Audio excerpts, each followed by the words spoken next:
recente. Não fosse a extraordinária, se não fosse a extraordinária dedicação dos heróis e heroínas do SUS, muitos dos quais perderam a vida no enfrentamento à pandemia, as consequências seriam ainda muito mais trágicas. É essa a imagem que ficará para a história. Médicos, médicas, enfermeiros e enfermeiras do SUS, arriscando sua vida para salvar outras vidas, seja nos hospitais públicos dos centros urbanos, seja no Brasil mais profundo. Haverá outra imagem poderosa a fazer parte da história, a de homens e mulheres da Força Nacional do SUS, se embreando floresta dentro para salvar o povo Yanomami da malária, da desnutrição, do envenenamento de seus rios e peixes e da ganância daqueles que se dizem civilizados. São essas as imagens que ficarão na história, e não aquela triste fotografia de pessoas vestidas de jaleco branco nos aeroportos, hostilizando profissionais cubanos que vinham se integrar aos mais médicos para ir onde não havia médico. A verdade é que, nesses últimos anos, o Brasil esteve gravemente doente. Éramos um país adoecido pelo ódio político, pelas mentiras e pela ausência de humanidade. Mas hoje nós estamos aqui para dizer um alto e bom som. A saúde voltou, os mais médicos voltou e voltaram para ficar definitivamente nesse país.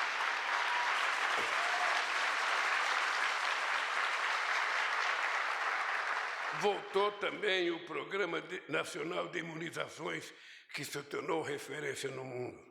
Voltou para garantir que nunca mais se repita o desperdício de quase 39 milhões de doses de vacinas contra o Covid-19, nem a incineração criminosa de medicamentos do alto custo que seriam usados para tratar e amenizar o sofrimento de vítimas de doenças raras e avassaladoras.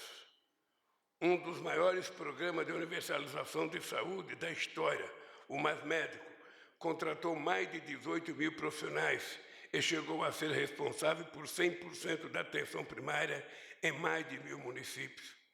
Beneficiou, na época, 63 milhões de brasileiros e brasileiras, homens e mulheres e crianças que, mesmo doentes, eram obrigados a viajar longas distâncias a pé, em barcos ou na carroceria de caminhões, em busca daquilo que era dever do Estado e que, graças aos mais médicos, passaram a contar com atendimento a pouca distância de suas moradias, quando não na porta de suas casas. Quantas vidas foram salvas? Quanto sofrimento foi evitado? Quantas doenças foram detectadas antes mesmo de se manifestarem? Por isso, o Mais Médico voltou. E voltou ainda mais forte, com maior número de profissionais e incentivos para médicas e médicos brasileiros formados em nosso país. O Mais Médico voltou porque a saúde não pode ser refém de teto de gastos, juros altos ou cortes orçamentários em nome de um equilíbrio fiscal que não leva em conta o bem mais precioso que existe, que é a vida humana. Esses dias, discutindo um pouco com os governos, eu estava dizendo, companheira, que nós vamos ter que mudar a nossa cabeça e mudar alguns conceitos que estão na nossa cabeça. E é urgente a gente mudar para a gente poder valorizar aquilo que vai ser valorizado. Ou seja, você não pode tratar a educação como gasto. Você não pode tratar a saúde como gasto, porque não tem investimento maior do que você salvar uma vida, do que um cidadão estar pronto para o trabalho. Ou seja, como é que você pode colocar uma coisa como a saúde dentro do teto de gastos? Ou seja, qual é o preço que você paga de não cuidar das pessoas na hora certa? Aliás, o Brasil é especialista nisso. Toda vez que a gente vai discutir um avanço social, aparece alguém da área econômica para dizer, mas esse é o gasto, a gente não pode gastar, não tem mais como gastar. As pessoas significam quanto gastou, quanto custou ao Brasil a gente não fazer as coisas no tempo certo. Quanto custou ao Brasil a gente não cuidar da saúde mais rápido? Quanto custou para o Brasil a gente não alfabetizar o povo na década de 50? Quanto custou para o Brasil não fazer a reforma agrária na década de 50? Quanto custa esse país não ter acabado com o preconceito racial nesse país? Quanto custou esse país não tratar as mulheres com o respeito que elas merecem, como uma parte do mundo avançou? Ou seja, tudo nós é sempre atrasado. E tudo nós é sempre atrasado por conta do gasto. Então, nós precisamos arejar a nossa cabeça. Os cursos de economia daí para frente precisam mudar. O que é custo, e o que é gasto, e o que é investimento. Porque não tem nada mais precioso do que investir para que uma pessoa pobre possa comer 3 vezes ao dia. Não tem nada mais precioso do que você educar uma nação para que as pessoas não tenham preconceito pela cor das pessoas, pelo berço que as pessoas nasceram, pelo grau de instrução das pessoas. Por isso é que nós temos que mudar o nosso conceito do que é gasto e do que é investimento. E eu acho que tudo que é feito para educar o povo, para formar o povo e para cuidar da saúde do povo, a gente tem que ver sempre como investimento. Quanto custaria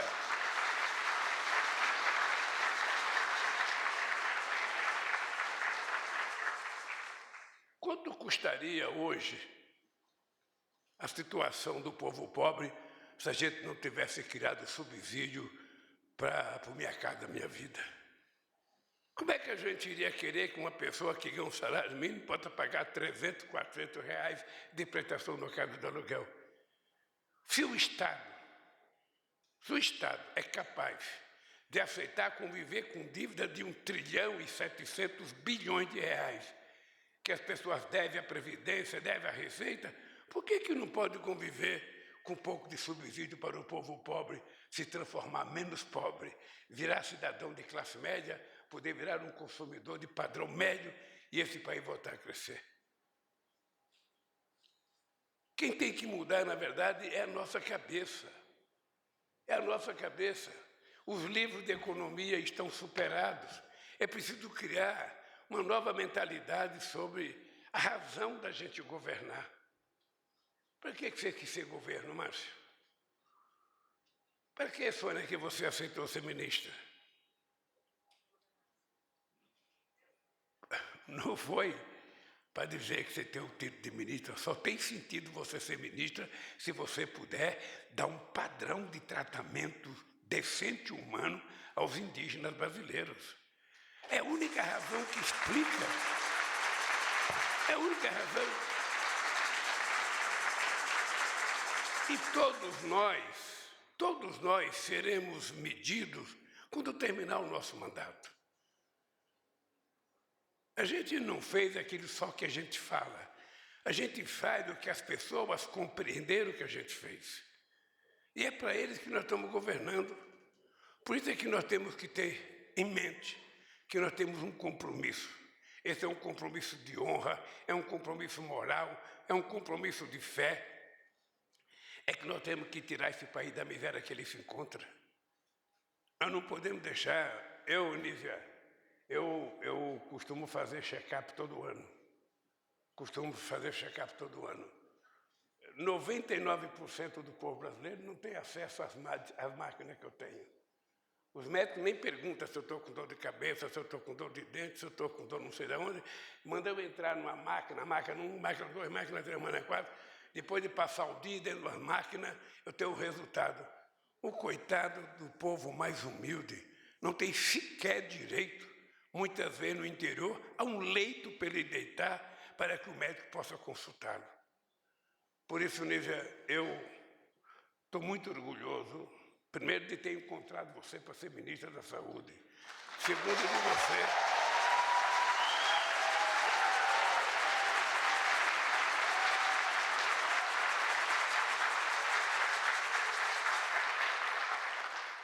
Minhas amigas e meus amigos, a Declaração Universal dos Direitos Humanos determina que todo ser humano tem direito a um padrão de vida capaz de assegurar a si e a sua família saúde e bem-estar, inclusive alimentação, habitação, serviços sociais e cuidados médicos.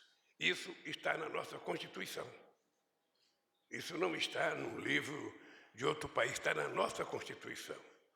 A Constituição brasileira de 88, que criou o SUS, estabelece que a saúde é direito de todos e dever do Estado, e que isso deve ser garantido por políticas sociais e econômicas, reduzindo o risco de doenças e promovendo acesso universal e igualitário às ações e serviços para a promoção, proteção e recuperação da saúde.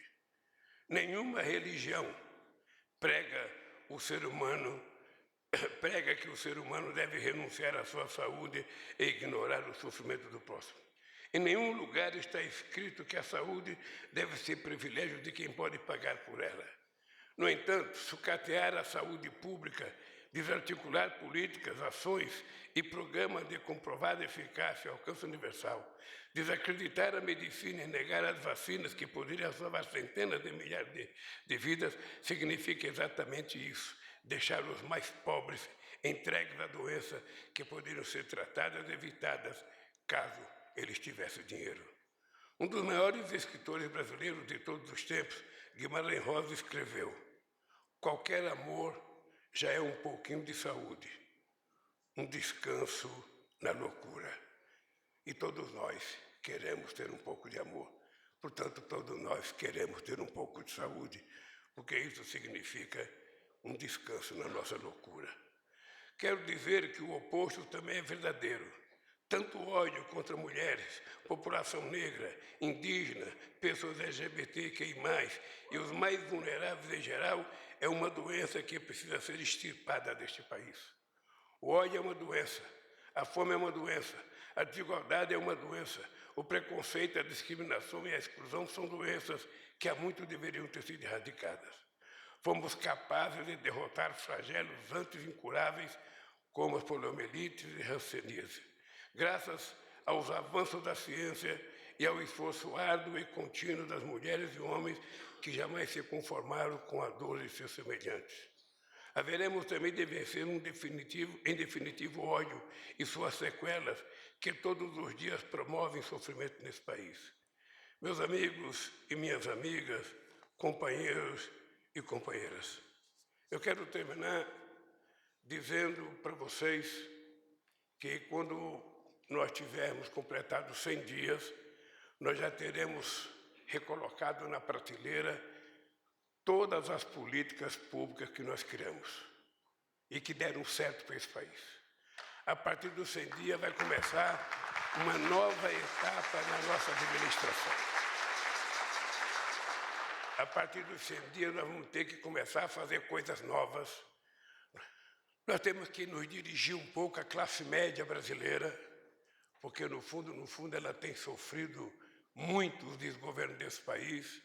A gente vai ter que falar muito e investir muito para gerar empregos. E para gerar empregos é preciso a gente ter investimento, é preciso a gente ter crédito.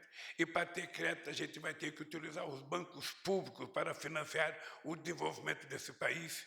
Não há, companheiro prefeito Edivaldo, possibilidade de um país se desenvolver, de uma cidade se desenvolver, ou do Estado, se não houver investimento. Ou é investimento privado ou é investimento público. Olha, se o governo não tem dinheiro no orçamento, se os empresários não têm dinheiro para investir, você tem que utilizar os bancos públicos para ajudar a salvar esse país. E tudo isso vai começar a partir dos 100 dias, porque nós haveremos de construir um novo Brasil. E, sobretudo, com o povo mais saudável, o povo de cabeça erguida, curado, o povo sorrindo com todos os dentes na boca, a gente vai fazer esse país muito melhor. O Bege sabe o